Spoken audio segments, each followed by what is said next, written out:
안녕하세요. 기업의 파일을 키우는 파이더 작가 하동균입니다. 제가 저번 영상에서 자신만의 사업 아이템을 선정하는 방법을 알려드렸는데요. 여기까지 잘 이해하고 따라오셨다면 이제는 본격적으로 창업을 해야 됩니다. 창업을 해서 사업을 하려면 먼저 사업자 등록을 해야 되는데 저에게 사업자 종류를 어떻게 해야 하는지 정말 많이 물어보고 고민이 많으신데요. 사업자를 개인 사업자로 할지 아니면 법인 사업자로 할지 항상 물어보십니다. 서로의 장단점이 분명히 있는데요. 지금 이 영상을 보시는 분들은 사업을 하고 싶기도 하지만 다른 목적도 있으시죠.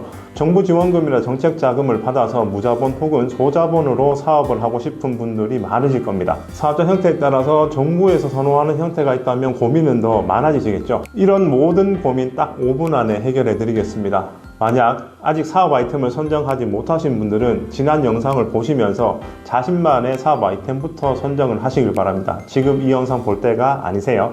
앞서 말씀드렸듯이 개인 사업자와 법인 사업자는 서로의 장단점이 있습니다. 서로의 장단점을 하나하나 말씀드려도 되지만 잘 정리해 놓은 표가 하나 있는데요. 그걸 보시는 게 더 좋을 것 같습니다. 5초 정도 보시죠.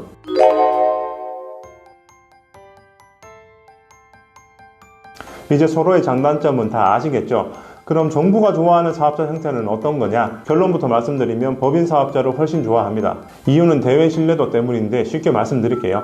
만약 사업을 해서 5억의 소득이 발생했다고 가정을 해볼게요. 개인 사업자는 40%, 지방소득세를 포함하면 44%의 세금을 내고 모두 대표 개인 재산으로 인정이 됩니다. 그러니 대표가 돈을 마음대로 써도 아무런 문제는 없는 거죠. 반면 법인 사업자는 2023년 개정세법 기준으로 하면 19%, 지방소득세 포함해서 20.9%의 세금을 냅니다. 개인보다는 적게 내는 거죠.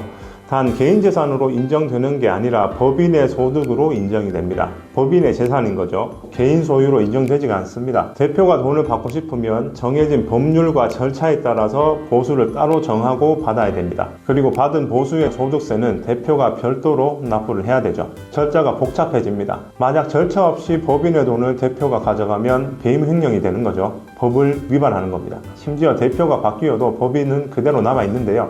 또한 법인 사업자를 운영함에 있어서 각종 상법 및 세법 등 많은 법률도 지켜야 됩니다. 그리고 조달청이나 공공기관 납품을 하려면 법인 사업자가 아니면 입찰조차 할 수 없는 경우도 많죠. 심지어 은행도 개인 사업자보다는 법인 사업자를 많이 선호합니다. 법인 사업자가 대외 신뢰도가 훨씬 좋습니다. 정부도 마찬가지인데요. 정부에서 지원을 해주는 이유는 사업을 잘 해서 성장시켜서 고용을 창출하고 지역 발전에 보탬이 되도록 하기 위함인데 만약 사업을 하라고 돈을 지원해 줬는데 이득이 모두 대표 개인에게 돌아가 버리면 좋을 일은 없겠죠.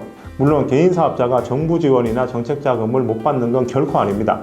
다만 경력 아이템, 업종이 모두 똑같다고 가정했을 때는 A는 개인 사업자, B는 법인 사업자일 때 무조건 B에 지원을 합니다. 어찌 보면 당연한 거겠죠. 그러니 정부 지원금이나 정책 자금을 받기 위해선 법인 사업자가 훨씬 유리합니다.